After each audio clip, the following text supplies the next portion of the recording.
First Peter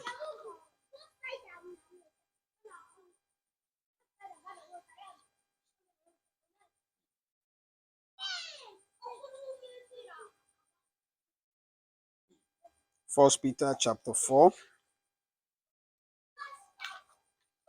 We read from verse 1 to 6. For as much then as Christ had suffered for us in the flesh, arm yourselves likewise with the same mind. For he that has suffered in the flesh has ceased from sin,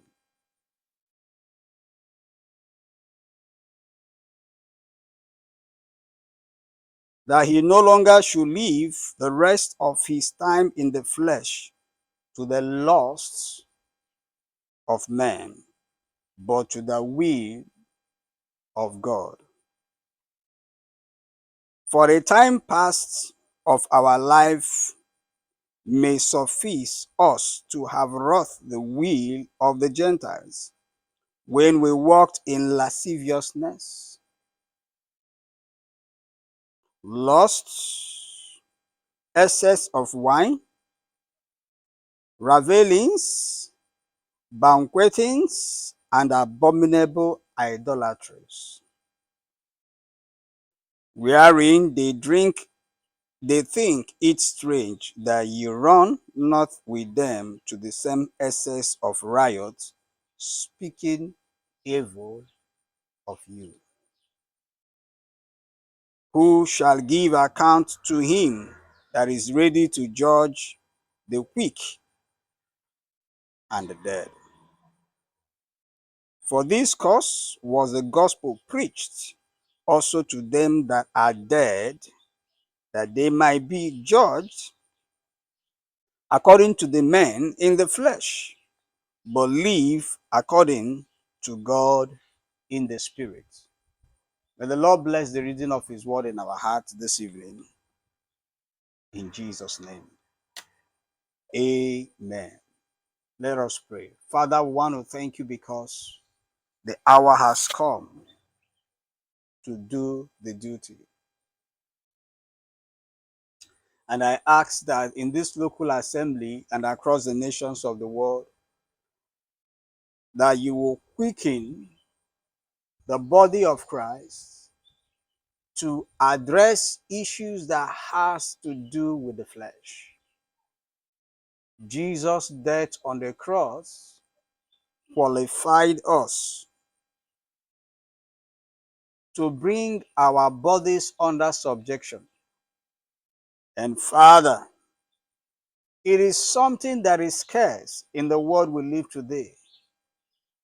But as we hear your word, as we increase in the knowledge of God and of the Son, let abounding grace and peace be bestowed upon us to live a life without spot or wrinkle.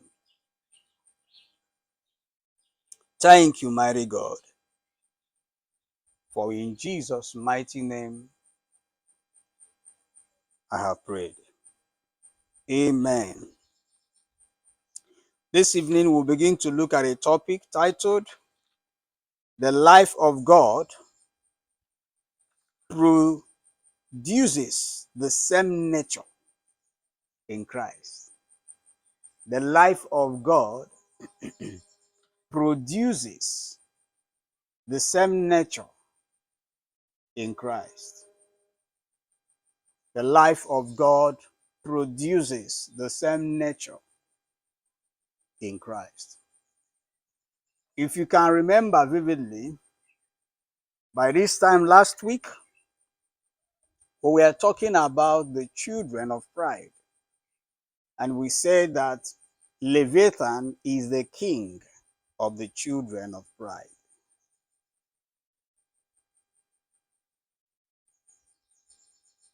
And we contrasted it with the life of Christ.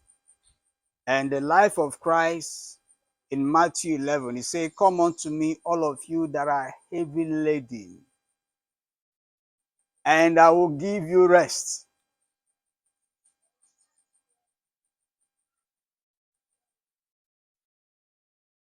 He said, learn of me, for I am meek and lowly in the spirit. Now, this contrasts completely Leviathan, who is the king of the children of pride. In the case of Jesus, he said, I am lowly, I am humble, I am meek. And this evening we are looking at how we can become an exact copy of our Lord Jesus while he was here. The Bible says he lived in this tabernacle of flesh and blood, and he was tempted, but he didn't sin. The same exposure to sin was given to him, but he was disciplined so that he could obey the one that sent him.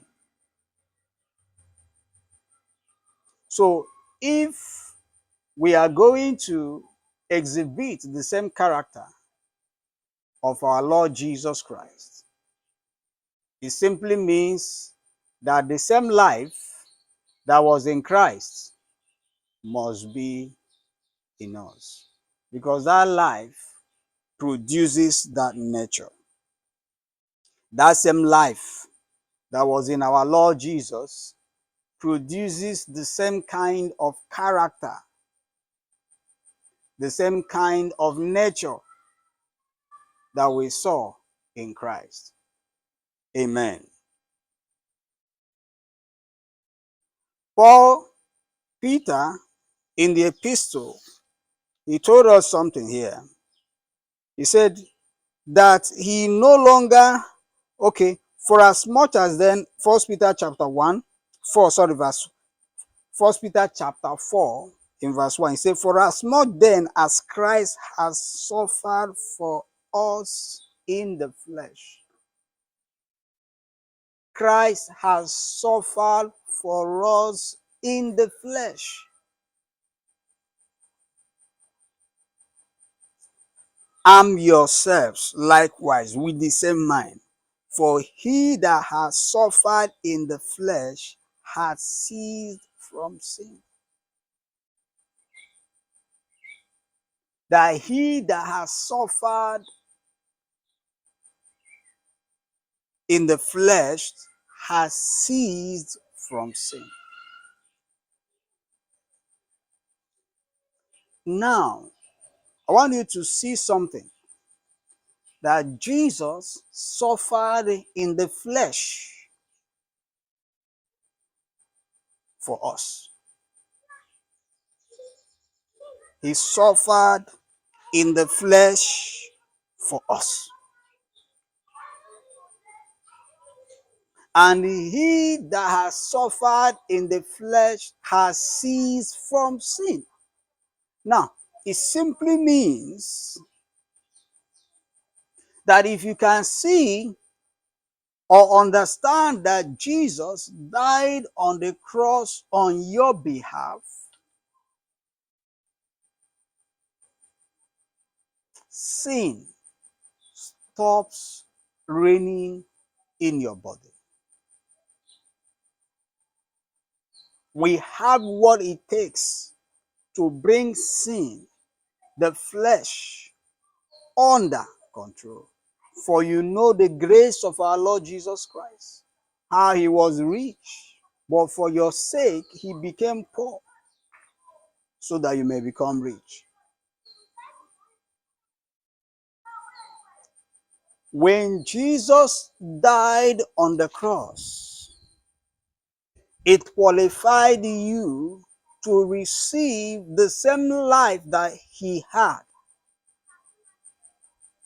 And that same life he had is the reason why your flesh can no longer control you, but you control your flesh. You tame the flesh.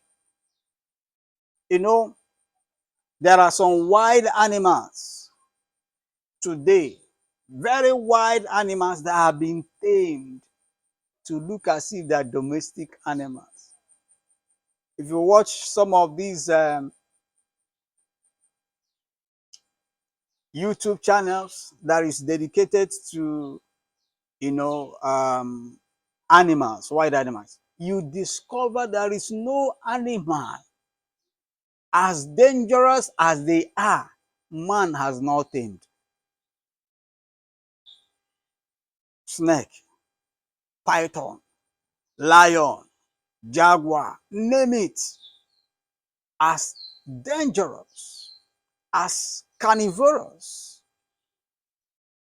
But man has tamed it. But the flesh is a major trouble to humanity. That is why most celebrity scandals will come up.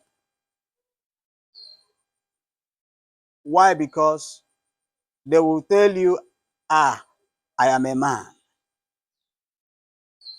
Remember, Paul says something, say, for the grace of God that bringeth salvation has appeared to all men, teaching us to deny every ungodliness. The reason why people are still complaining about the flesh is simple, because they have not been able to see or receive this life.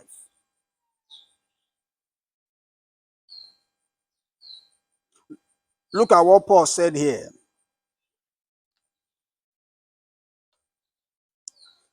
in Galatians chapter 2.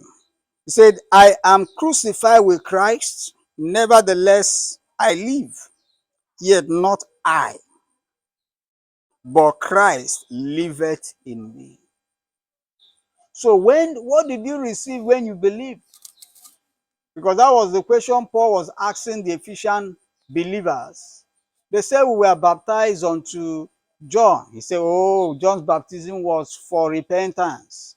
But this one I'm talking about is for remission of sin, so that you can receive the life of God. It is the life of God in you is what makes you to walk according to his will and purpose. The blood of Jesus.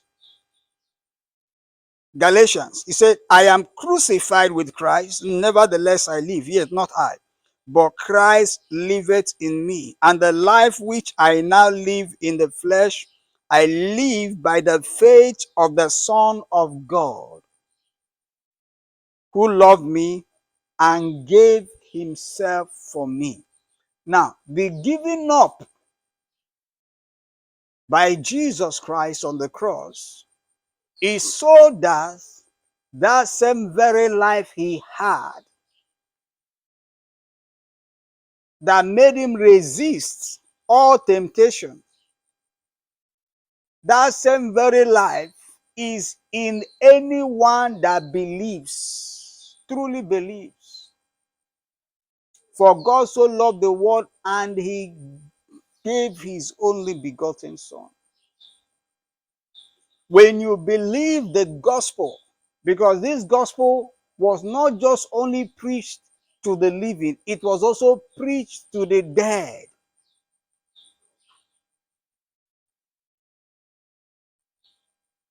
Because God is going to judge both the quick and the dead, so that no man will say, I have an excuse. Because God is a righteous God. God will never ask for what he has not kept. It's only thieves that do that.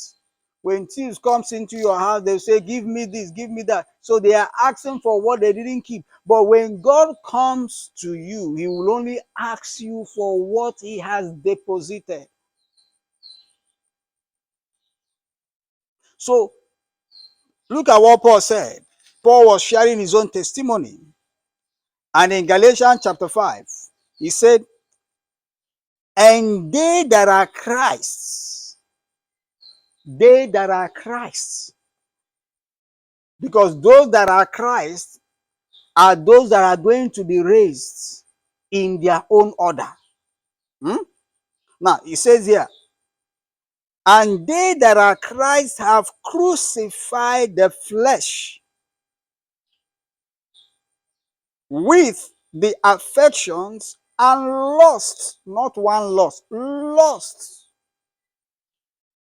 And John, in Epistle of John chapter 2, made us to know what the lust is. The lust are the lust of the eyes, the lust of the flesh, three lusts.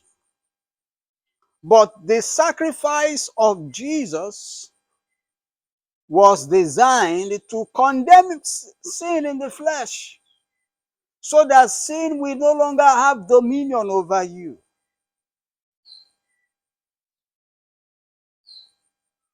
There is a spirit that is working in children of disobedience. The power of the gospel is to overcome that spirit.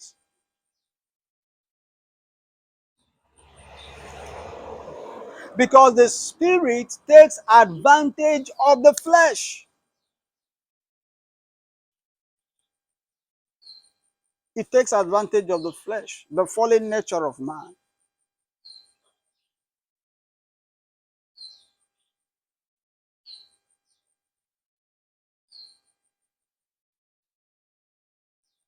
They that are Christ have crucified the flesh. There must be a change in your thinking and your nature when the life of Christ, which is the hope of glory, is in you.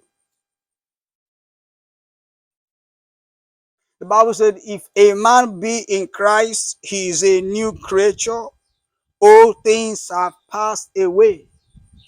Behold, all things are now new. What are those old things? Old things. Old nature. The old nature is a community in Adam. The new nature is also a community in Christ. And if Christ is in you, if Christ is in you, you have a hope. And that hope is you are going to have eternal life in a glorified body. And you will live in the city of God with God. That is our final hope.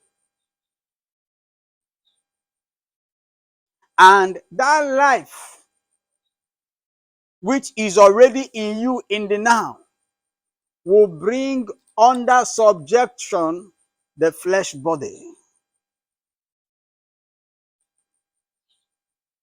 I bring my body under subjection. So you have capacity to bring your body under subjection. For the grace of God that bringeth salvation has appeared to all men, teaching us to deny every ungodliness. Every attribute that has to do with Levitian and the children and the spirit of disobedience that is walking in the air, they are out of you.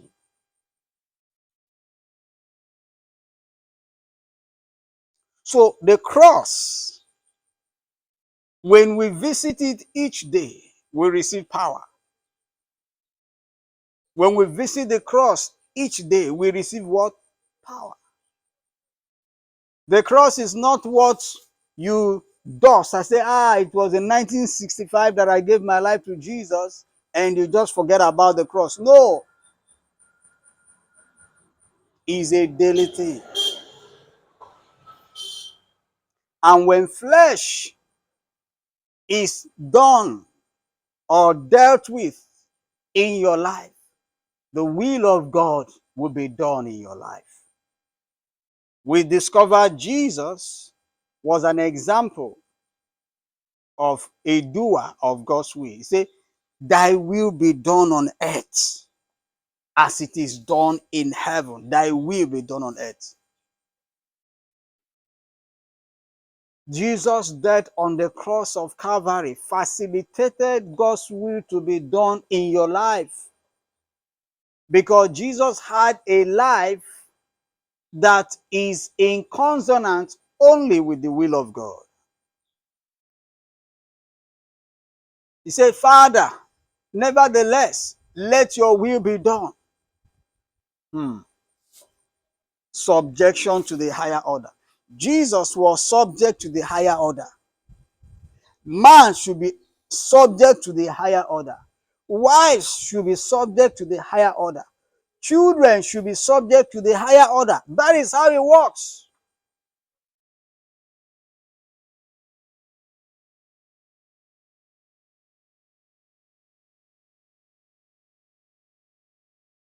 We need to go to the cross to draw grace.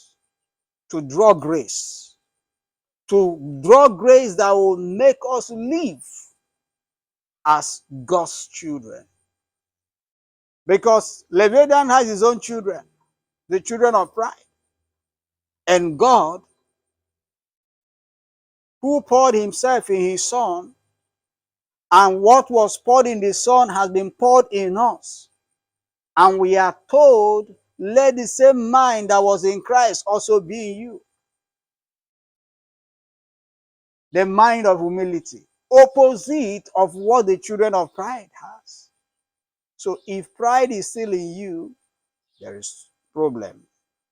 Something has not been accurately dealt with.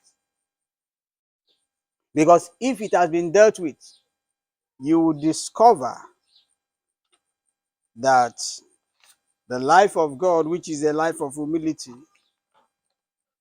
will begin to be seen in your life.